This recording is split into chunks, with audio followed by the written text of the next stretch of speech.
내 형제에게 원망 들을 만한 일이다. 오늘 말씀의 제목입니다. 얼마 전인가 우리 딸아이가 뭐 일을 하고 있는데 교회에 있는데 전화가 왔어요. 아빠, 나 마라탕이 먹고 싶어요. 세상에 마라탕을 누가 만들었는지, 언제부터 시작이 됐는지, 애들이 요즘 마라탕을 초등학교 때부터 마라탕 그러는데 요즘 아이들은 마라탕 먹는 개모임도 있대요. 한 그릇에 그게 15,000원이에요. 어마어마한 거예요. 개를 보야지 내가 한 달 동안. 마라탕 한 그릇 시켜달라고 그래서 그거는 하나 시켜줘야지. 그리고 시켰어요. 그런데 잠시 뒤에 전화가 또 왔어요. 아빠는 이거를 나보고 먹으라고 시킨 거냐고. 그러면 먹으라고 시켰지, 그럼 버리라고 시켰겠어요? 그래서 맛있게 먹어라 그랬는데 그게 아니라 이게 뭐냐고, 맛도 없고, 마라탕 시켜달라고 그래서 마라탕 시켰는데 마라탕이 맛이 없으면 내 책임이냐? 아빠 책임이래요.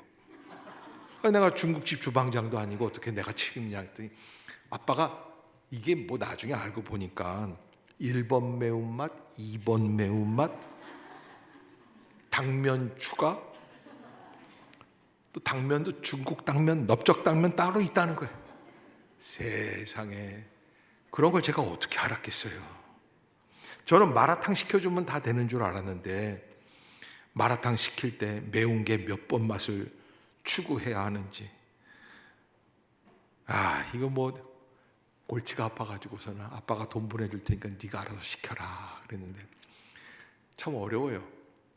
근데 제가 오늘 말씀을 준비하면서 제가 마라탕 시키던 생각이 나요. 우리는 예배를 드리면 된다고 생각을 해요. 왜? 구원받은 백성들이기 때문에.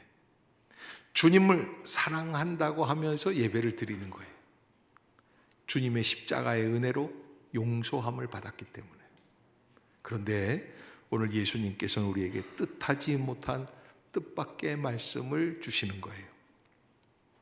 오늘 말씀에 뭐라고 시작을 하냐면 옛사람에게 말한 바 살인하지 말라, 이렇게 말씀을 하세요. 모세가 시내산에서 십계명을 받을 때 살인하지 말라라고 하는 말씀을 받았죠. 이게 살인이라는 것, 과거 지금부터 4,000년 전 당시의 사람들에게는 약육강식, 강한 자가 약자를 죽일 수도 있어요. 마음대로 해요. 강자가 약자를 없애는 것은 당연한 거예요. 그런데 하나님은 하나님의 백성들에게, 하나님을 믿는 사람들은 그러지 말라고 말씀하신 거예요. 함부로 살인하지 말라. 살인을 하면 심판을 받게 될 것이라는 말씀을 해주셨어요. 하우링이 좀 나네요. 그런데 예수님께서는 뭐라고 말씀을 하시냐? 이게 오늘 본문 22절에 모세는 십계명을 주었단 말이에요. 받아왔어요. 그래서 살인하면 심판을 받는다 그랬는데 22절에 예수님이 말씀하시는 거예요. 22절 한번 같이 읽어봅시다. 시작. 나는 너희에게 이르노니 형제에게 노하는 자마다 심판을 받게 되고 형제를 대하여 라가라 하는 자는 공회에 잡혀가게 되고 미련한 놈이라 하는 자는 지옥불에 들어가게 되리라. 아멘. 그러니까 여러분, 예수님께서 원하시는 것은 살인하는 것의 가장 본질이 어디에 있느냐? 미움이라는 거예요. 이 본질 속에서 우리가 미워하는 마음을 시작하지 말라고 말씀하시는 거예요. 그래서 형제를 사랑하라 라는 말씀을 주신 거죠. 그래서 형제를 사랑하는 그 맥락 속에서 형제에게 노하는 자마다 심판을 받게 되고, 마치 살인한 사람이 심판을 받는 것처럼 형제에게 화를 내는 사람마다 심판을 받게 되고, 형제를 대하여 라가라 하는 자는 공회에 잡혀가게 된다. 이 미련한 놈이라고 욕을 하게 되면 잡혀가게 된다. 예전에는 우리 미련한 놈이라는 욕은 욕도 아니었어요. 저희도 뭐 엄마들이 얼마나 욕들을 잘했게요. 그냥 벼락에 맞아 죽을 놈아 이러면서 하여간 별의별 욕들을 다 하셨어요. 그런데 예수님께서는 형제를 대하여 그런 욕을 하는 것마다 공회에 잡혀가며 지옥불에 들어가게 되리라. 지옥불, 보통 불이 아니죠. 지옥불에 들어가게 된다. 그러기에 우리가 어떻게 살아가야 되는가? 23절에 보면 그러므로 예물을 제단에 드리려다가 거기서 내 형제에게 원망 들을 만한 일이 있는 것이 생각나거든. 한 사람이 예배 드리러 나왔습니다. 예배당에 나와서 기도를 합니다. 주님이 이제 예배를 드립니다. 예물을 드립니다. 그런데 예물을 드린다는 것은 이스라엘 백성들에게는 무척 소중한 일입니다. 자기의 죄를 전가시켜서 그래서 드리려고 하는 양 위에다가 손을 얹고 드리는 사람이 안수를 해요. 양을 축복하는 드리는 기도가 아니에요. 드리면서 뭐라 그러냐면 주여 내 죄가 이 양에게 전달이 되게 해주시고 이 양이 내가 죽어 마땅한데 이 양이 대신 죽게 됩니다. 결론은 뭐예요? 나의 죄를 용서해 달라는 기도예요. 그런데 그렇게 드리는 그 기도 얼마나 소중합니까? 그래서 이스라엘 사람들은 양을 잡느냐 아니면 송아지를 잡느냐 비둘기를 잡느냐 굉장히 중요했습니다. 그런데 예수님이 뭐라고 말씀을 하시냐면 그런 예물보다 더 중요한 게 있다는 거예요. 사실은 지금까지 예배에서 가장 중요한 거는 예물이라고 생각이 됐어요. 그런데 예물보다 더 중요한 거 뭐라고 말씀을 하냐면 23절에 그러므로 예물을 제단에 드리려다가 거기서 내 형제에게 무엇 들을 만한 일이 있다고 그랬어요? 원망 들을 만한 일이 있는 것이 생각나거든. 24절 한번 같이 읽어봅시다. 시작. 예물을 제단 앞에 두고 먼저 가서 형제와 화목하고 그 후에 와서 예물을 드리라. 아멘. 그러니까 여러분 여기서 본문에서 보면 이 본문을 가지고 어떻게 해석들을 하냐면 이렇게 해석하는 분들이 계세요. 봐라, 하나님은 예물보다 제사보다 우선적으로 뭘 더 중요하게 생각하시는 거예요? 형제와 화목한 걸 중요하게 생각하신다. 그러니까 형제와 화목하기 위해서는 예배를 안 드려도 돼요, 안 돼요? 뭔 대답들이 없으세요? 안 드려도 된다고 생각을 하는 거예요. 그래서 우선순위가 형제 화목이라고 얘기를 해요. 이거는 잘못된 해석이에요. 예수님께서 오늘 이 말씀을 주신 것은 예배를 드리지 말라는 얘기가 아니에요. 화목하게 되면 더 온전한 예배가 드려질 수 있다. 아멘. 어떻게 하면 예배를 온전하게 드릴 수 있을까라고 하는 고민이에요. 창세기 4장에서는 하나님께서 아담과 하와를 만드시고 아담과 하와가 부부가 되면서 그 안에서 자녀가 나오는데 첫 번째 자녀 가인과 두 번째 자녀 아벨이 하나님 앞에 추수를 하면서 예물을 드리게 됩니다. 가인은 농작물을 가지고 첫 수확물에 하나님께 예배를 드려요. 아벨은 양을 치는 사람이었어요. 양 새끼를 잡아서 피를 흘려 주님께 예배를 드립니다. 주님이 두 사람 다 받아주셨으면 괜찮은데 아뿔싸 아벨의 제사만 받으세요. 아벨이 양 새끼를 드리는 그 양 새끼의 제사만 받으신 거예요. 가인이 그것을 보고 노발대발합니다. 어떻게 하나님이 내 제사는 안 받으시고 아벨의 제사만 받으시는가? 나중에는 그게 막 질투가 돼요. 급기야 가인과 아벨이 들에 둘만 있을 때 가인이 아벨을 쳐 죽입니다. 뭐 때문에? 제사를 받았느냐 안 받았느냐. 이 사건에 대해서 많은 사람들이 얘기를 합니다. 유대인들은 유목민들이라고 그래요. 가나안 팔레스틴 사람들은 농사를 짓는 정착민들이었어요. 그러니까 그 사람들은 뭐라고 해석을 하냐면 이 사건을 가지고 봐라 하나님도 육식을 좋아하신다. 제사 때는 고조 뭐가 좋아요? 고기가. 여러분, 회식하려면 뭐가 답이에요? 한우가 답이에요. 직장인들이 하는 얘기예요. 그 하나님도 한우를 좋아하시는 거예요. 그러니까 가인이 좌절하겠죠. 야, 나는 이게 농사하는 걸 좀 바꿔야겠구나. 나도 이거 벼나 뭐 보리 이런 야채들, 배추 이런 거 키우는 게 아니라 뭘로 해야지 돼요? 송아지 쪽으로. 완전히 잘못된 거. 하나님은 채식주의가 아니라 육식주의다 뭐 이런 얘기들을 하고 그래요. 그런데 그게 아니에요. 그 창세기 4장을 잘 보면 거기에 하나님께서는 가인과 그가 드리는 그 예배를 받지 않으시고 아벨과 그가 드린 예배를 받으셨다 되어 있어요. 다른 말로 표현하면 그 사람이 드리는 예배 안에는 예배만 있는 게 아니에요. 재물만 있는 게 아니에요. 뭐가 있어요? 그 사람의 인격이 녹아들어져 있어요. 가인은 어떤 사람이에요? 내가 예배를 드렸는데 하나님이 안 받으시고 동생 예배는 받으시고 이렇게 화가 나고 질투감이 생기면 어떻게 해도 되는 거예요? 죽여도 되는 거예요. 자기 동생을 쳐 죽이는 거예요. 그런 사람의 예배는 안 받으시겠다는 거예요. 가인이 드린 예배를 안 받으시는 거예요. 무엇 때문에? 가인이 갖고 있는 인격 때문에 그러는 거예요.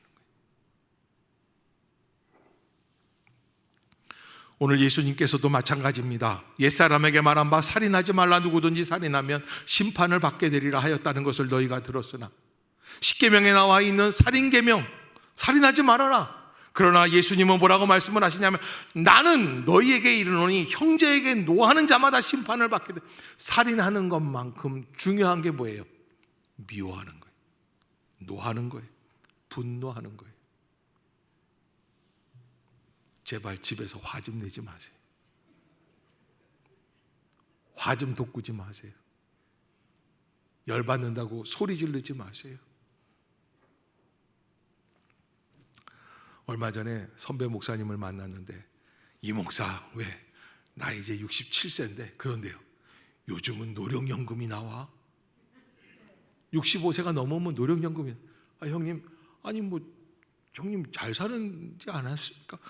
꽤 교회도 큰 편이거든요. 노령연금이 나온대요. 그러면서 얼마나 나와니까 36만 원인가 나온대요. 아니 그게 뭐 사모님이 용돈 안 주세요? 지가 다 써. 다 뺏어간대요. 그래서 노령연금만큼은 안 뺏기려고 그런다는 거예요. 밥도 세 끼 다 먹으려고 그러면 욕한대요. 목사도 환난과 핍박 속에서 삽니다. 제가 이런 말씀을 드리는 이유는 여러분 집에서 좀 자기 마음에 안 드는 그런 일들을 한다고 부부가 서로 화내고 소리 지르면 되겠어요? 안 되겠어요? 왜 대답들이 없어요? 네? 소리 지르지 마세요. 아멘. 그래서 어떤 분은 80세가 넘었는데 그날따라 할멈이 그냥 소리를 지르더래요. 아니 뭐가 그렇게 기분이 나빠? 그러니까 오늘도 안 죽고 눈 떴잖아 그러더라는 거예요. 그러지 마세요. 그저 나이 먹은 남편을 불쌍히 여깁시다. 아멘을 아무도 안 하잖아요. 아멘. 아멘. 여러분 좀 불쌍히 여기는 마음. 제가 여러분에게 어디 뭐 저 선교사 아프리카 선교사 그런 데 가가지고 그렇게 하라는 얘기가 아니에요. 부족한 사람들. 그래서 불쌍한 이웃을 돕는데 저쪽에 나가가지고서는 가람의 사거리 저쪽에 계시는 독거노인들이 많은 동네가 있거든요. 그런 분들 돕자고 하는 얘기가 아니에요. 독거노인 안 도와도 돼요. 집에 있는 분이 독거노인 같은 생각이 들어요.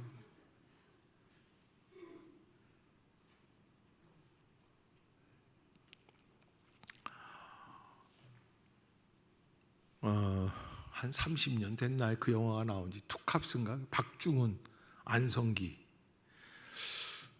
안성기라는 영화 배우가 그 당시 투캅스에서 경찰이에요. 경찰 형사인데 비리 경찰이에요.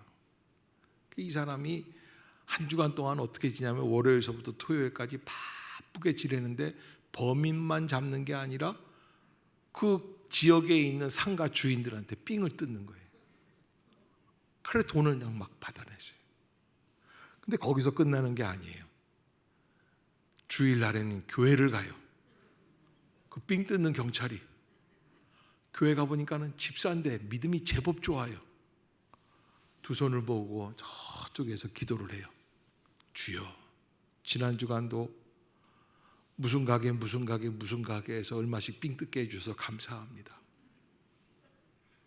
뭐라고 그래요? 또 그 다음에 다음 주도 더 많이 뜯게 하여 주시옵소서. 작가가 그 영화를 통해서 우리에게 하려고 하는 말이 뭐예요? 너희들 예수 믿는다고 하면서 경찰관이 삥 뜯으면 돼요, 안 돼요? 그렇게 살지 않냐 얘기하는 거예요. 예수 믿는다고 하면서 자기 직위를 이용해가지고, 그래서 비리 경찰이 돼가지고. 믿음은 어디에서만 믿음입니까?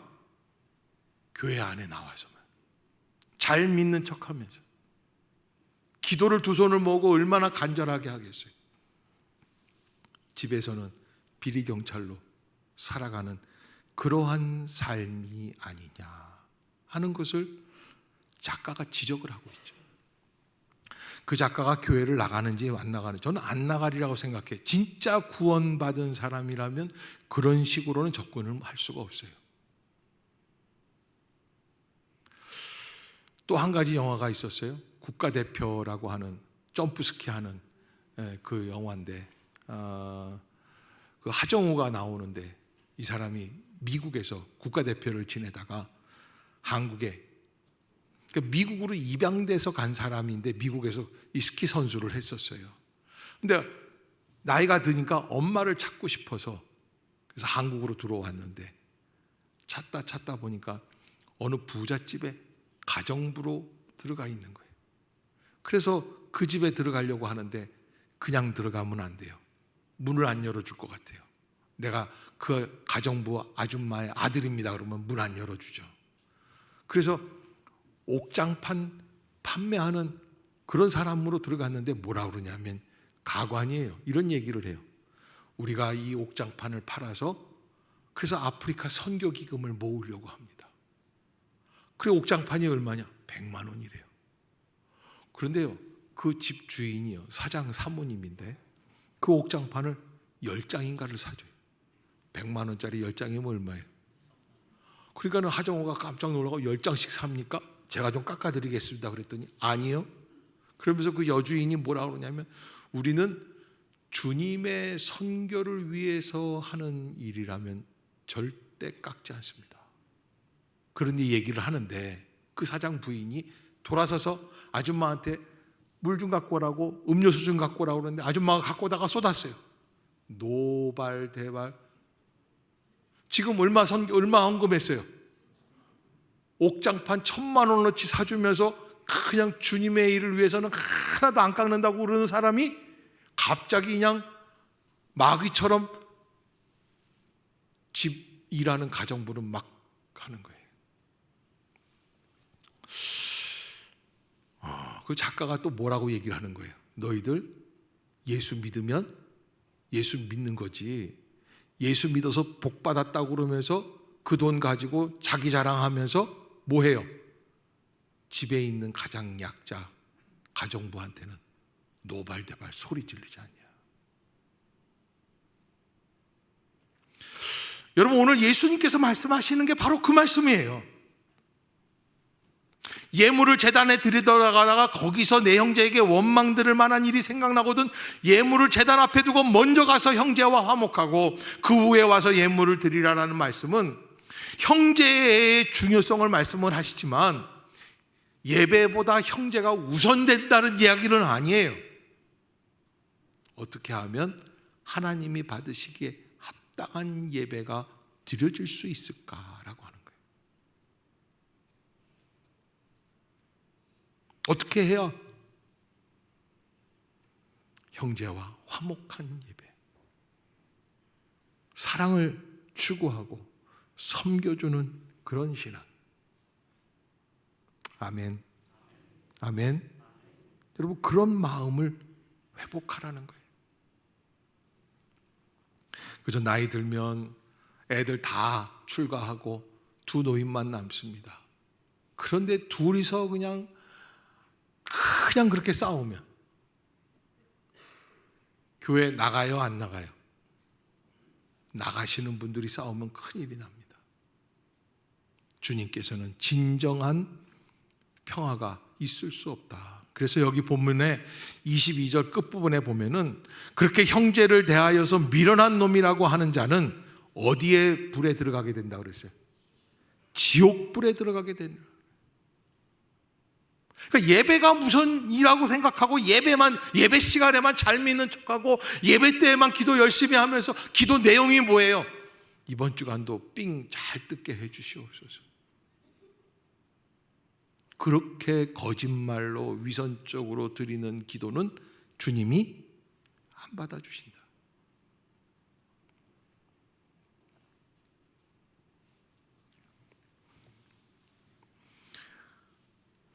여러분, 그 신앙생활을 하면서 우리도 인간이기에 강자가 있고 약자가 있는 걸 알아요. 교회에서도 돈이 많은 분이 계시고 또 돈이 하나 없는 가난한 분이 계시죠. 우리 교회는 돈 많은 분이 없기에 내가 감사드려요.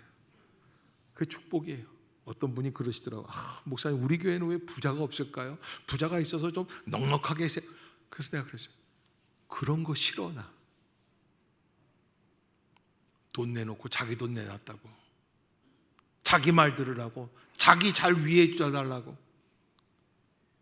여러분, 그거는 진정한 신앙인이 될 수 없어요.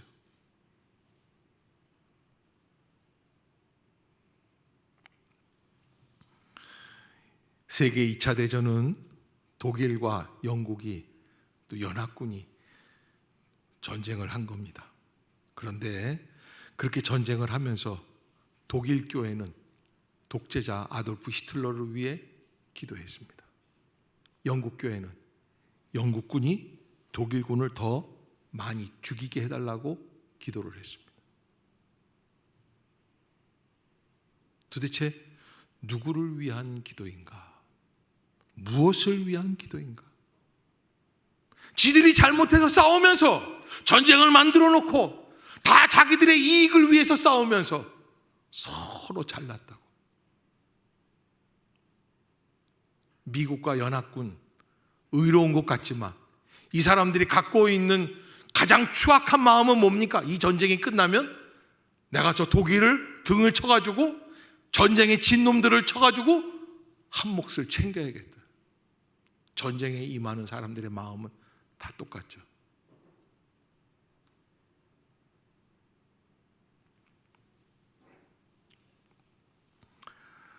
더 어려운 것은 종교개혁이 일어난 이후에 캐톨릭과 개신교가 30년간 유럽에서 싸워요. 그 유명한 30년 전쟁이에요. 개신교는 캐톨릭이 부패했다고 지적을 하면서 싸우고, 캐톨릭은 너희가 집 나간 서자라고 얘기하면서 싸우고, 잘못된 거라는 거예요. 그 전쟁이 서로 의롭다고 싸우는데 몇 년간을 싸워요. 그 30년간 싸우면서 많은 사람들이 죽어가면서 이렇게 생각했을 거예요. 이건 종교 논쟁이 아니에요. 전쟁이에요. 칼로 죽이는 거예요. 활로 쏴 죽이는 거예요. 과연 무엇을 위한 정의인가? 누구를 위한 전쟁인가? 하나님 더 잘 믿겠다고 하는 전쟁이에요. 내가 하나님을 더 올바르게 믿는다고 하는 전쟁이에요. 여러분, 어쩌면 시간이 500년이 지났지만 우리도 그런 개인 중심, 자기 중심적인 생각 속에서 신앙생활하는 사람은 없을까요?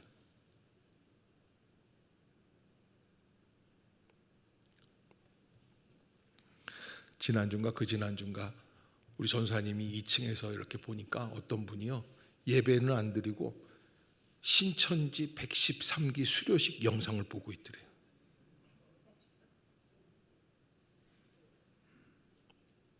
제발 부탁인데 그런 분들은 오지 마시고 그쪽 동네로 가세요. 저희가 혹시라도 발견이 되면 구상권을 청구하겠습니다. 교회에 오는 거는 개신교가 타락했느냐 안 타락했느냐 비판하고 교회를 허물고 사람들을 이간질시키려고 오는 게 아니에요. 여러분, 교회에 나와 예배드리는 가장 중요한 목적이 어디에 있습니까? 내 마음을 내려놓는 거예요. 내가 죄인임을 깨닫는 거예요. 내가 부족하고 내가 허물 많고 예수 그리스도의 십자가의 용서와 은혜가 필요함을 고백하는 게 예배예요. 그래서 우리가 예배 드리는 거 아니겠어요? 예배 때마다 다른 사람들 비판하고 남 판단하고 정죄하고 그러려고 비판의 안목을 키우기 위해 드리는 예배는 아닙니다. 우리는 서로 용서하고 위로하고 격려하려고 드리는 예배예요.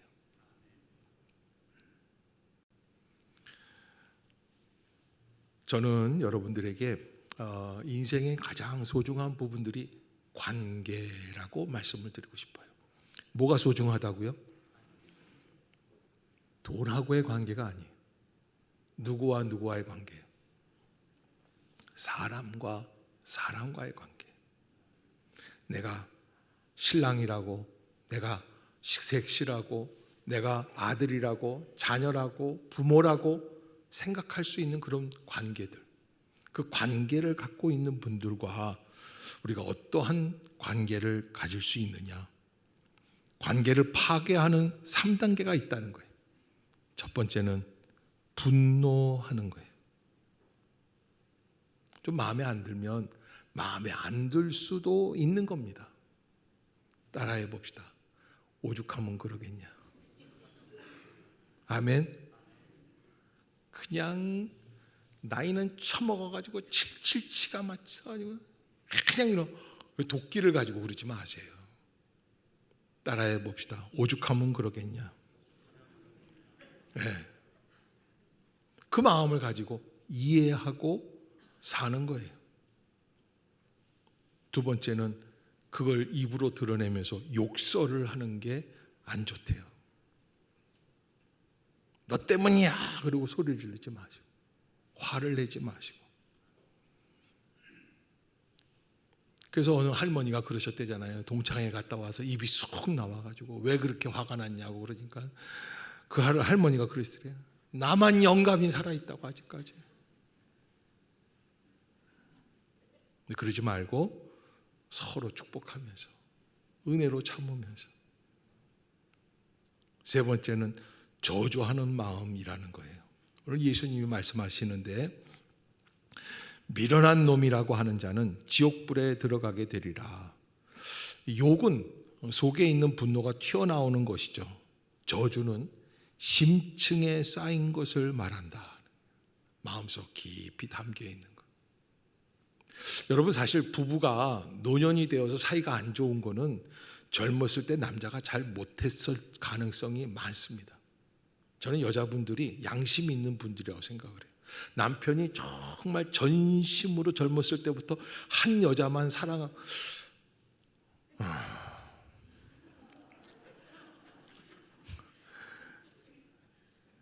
그랬다고 그러면은 그 남편을 싫어하는 여자가 어디 있겠어요. 그거는 진짜 제정신이 아니죠.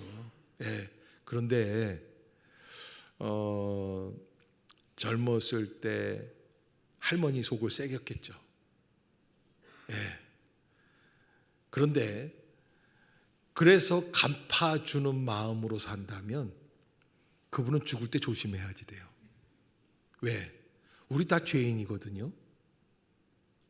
나중에 하나님이 갚으시는 건 더 무서워요. 우리가 예수 그리스도를 믿는 복음이라는 건 뭡니까? 우리의 지나간 허물들을 주님이 다 용서하신다는 거예요. 아멘. 용납하신다는 거예요.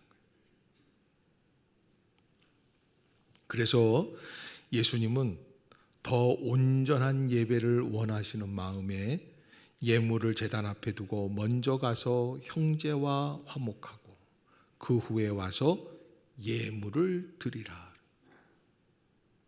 그 후에 와서 예물을 드리라. 따라해 봅시다. 그 후에 와서 예물을 드리라.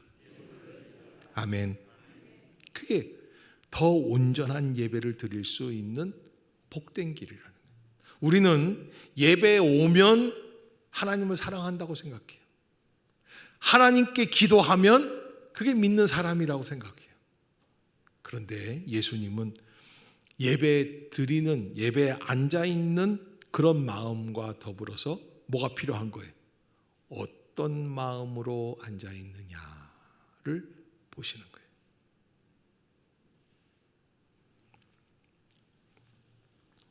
지난 2월 달 미국에서 에즈베리 대학이라는 대학교 안에 있는 교회에서 어느 날 목사님이 오셔서 설교를 하시고 예배를 마치고 목사님은 자기 갈 길을 가셨는데 한 30명의 학생들이 일어나지를 못하겠더래요.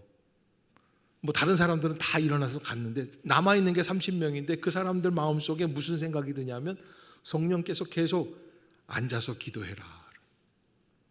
그날 밤에 기도하는데 큰 성령의 임재가 시작이 됐어요. 그래서 지금 한 달 넘게 그 에즈베리 대학에 있는 대학 안에 있는 교회 안에서 한 달 넘게 예배가 끊어지지 않고 예배가 진행이 되고 있어요. 미국 전국 각지에서 많은 사람들이 거기에 가서 함께 은혜를 나누기 위해서 함께 눈물을 흘리며 회개하고 그 예배에 참여했던 많은 분들이 상처가 치유되고 회복이 되면서 하나님의 은혜를 깨닫는 일들을 체험했다는 것입니다. 그게 현재도 진행하고 있는 그 예배의 현실인데 여러분 지난 3년간 있었던 공백을 끊고 하나님께서 새로운 성령의 체험과 성령의 은혜의 역사, 임재의 역사를 우리 한국 교회에도 허락해 주시리라 믿습니다. 그러나 그 하나님의 성령의 임재 있기 이전에 우리가 해야 할 일들이 있습니다. 무엇입니까? 미워하는 마음을 사랑하는 마음으로 바꾸는 거예요. 방관하고 판단하고 정죄하는 마음을 섬기는 은혜의 마음으로 바꾸는 것입니다. 정치인들은 야당이 여당을 흉볼 수도 있습니다. 여당이 야당을 비판할 수도 있습니다. 그러나 교회까지 와서 그런 정치적인 얘기에 논리에 휩싸이지 말기를 바랍니다. 하나님의 은혜 가운데 정말 우리가 뭐 멀리 저 아프리카 가서 선교를 하자는 게 아니에요.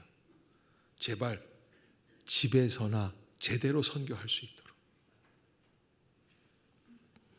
제가 서울 영락교회에 있을 때인데 거기 계시던 신권사님이라는 한 분이 계셨는데 참 저하고 친하게 지내고 저한테도 참 무척 잘해 주셨던 분인데 정말 제가 살아있는 믿음의 사람이라고 칭찬을 했던 그런 분이에요. 왜 그러느냐 하면 그 결혼을 한 시댁, 그 시댁이 보통 가문이 아니라 국방부 장관도 지내시고 또 투스타, 쓰리스타 그런 분들이 있는 아주 우리나라에서 내놓으라 하는 쟁쟁한 가정이었는데 20몇 살 때 대학 졸업하고 그러니까 24살쯤 돼서 시집을 갔겠죠. 갔는데 가보니까 시할아버지가 누워 계신 지 몇 년째. 그런데 시어머니가 살림을 나누는데 그것부터 인수인계를 하더래요. 아가야, 너는 교회 다니고 그런 예수님도 사랑한다고 그러니까 그 사랑으로 시할아버지 어른 좀 한번 좀 모셔봐라. 10년을 수발을 들었어요. 10년 동안 그 시할아버지 수발을 들으면서 또 그게 불교 믿는 집안이 제사를 1년에 몇 번씩 드리는데 10몇 번 드리는 제사를 10년 동안 잘 드릴 수 있도록 도와드렸대요. 그러기를 10년째 할아버지가 드디어 돌아가시는 날이 온 거예요. 마지막 날인데 할아버지가 내일 모레면 돌아가세요. 온 집안의 아들들이 다 뼈대 있는 가문들은 그러지 않습니까? 다 모여서 있는데 그때 시할아버지가 몸을 일으키시더니 아가야 하고 부르시더래요. 그래가지고서는 며느리 아가를, 손주 며느리를 부르더니 뭐라고 그러냐면 이렇게 다 듣는 데서 하신 얘기예요. 너 10년 동안 나 때문에 고생 많이 했다. 내가 그거 평생 잊지 못하겠다. 그러시더니 이렇게 얘기를 해버리셨어요. 나 죽거들랑 네가 믿는 예수님의 이름으로 제사 대신 예배를 드려라. 너 다니는 교회 목사님 모셔와서 장례를 치러. 그리고 그 다음날 돌아가셨어요. 그러니까 다 들었어, 그 유언을. 그러니까 또 뼈대가 있으니까 또 의리도 있고 그게 마음이 있잖아요. 어르신이 말씀하신 마지막 유언이 그 말씀이 됐어요. 20몇 명의 그 가정의 집안의 그 사람들이 다 일제히 교회 나와버렸어요. 그 어르신 한마디로. 근데 여러분, 그 어르신 한마디가 있기까지는 그 권사님이 10년 동안 어떻게 했어요? 예수 그리스도의 사랑으로 말없이 섬겼어요. 아이고 못 살겠네, 내가 어쩌다가 박복해가지고 이런 집안에 와가지고 이런 생고생을 하면서 내가 이렇게 살아야 될까 이랬으면 그 일이 있을 수가 없어요.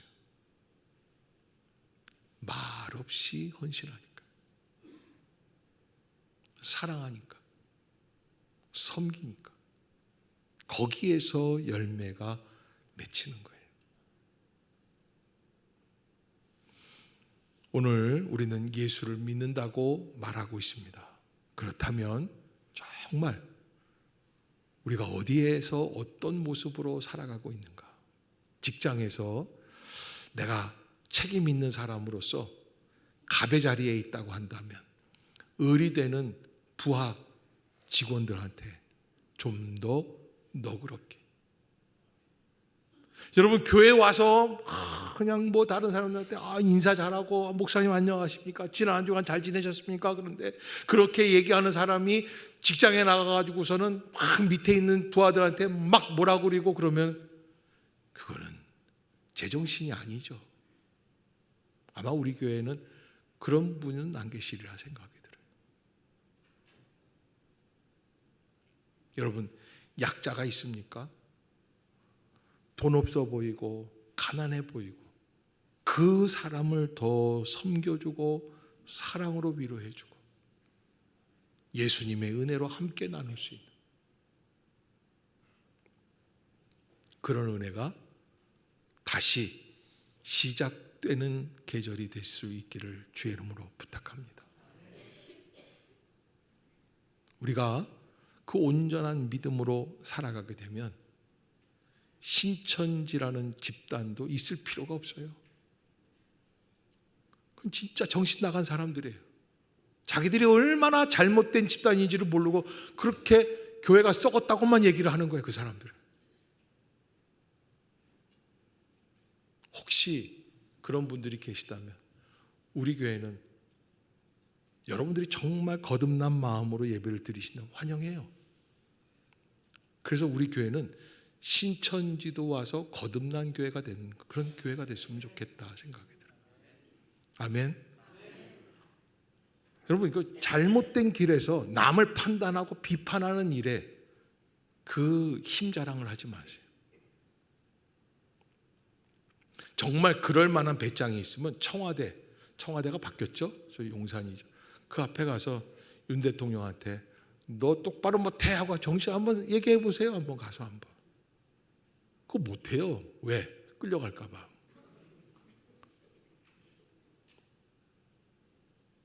정말로 가면 정치인들, 야당 대표나 이런 사람 똑바로 정치들 하라고, 국민들 이용하지 말고 똑바로들 좀 하라고 소리 질러 보세요 한번. 그거 아무 말 못해요.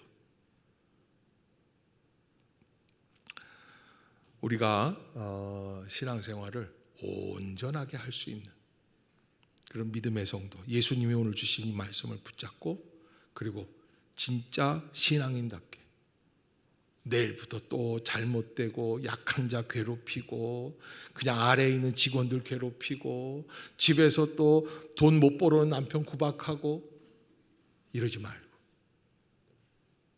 정말 주님의 은혜를 나눌 수 있는 그 심령으로 그렇게 새 봄을 시작할 수 있기를 주의 이름으로 축복합니다. 기도하겠습니다.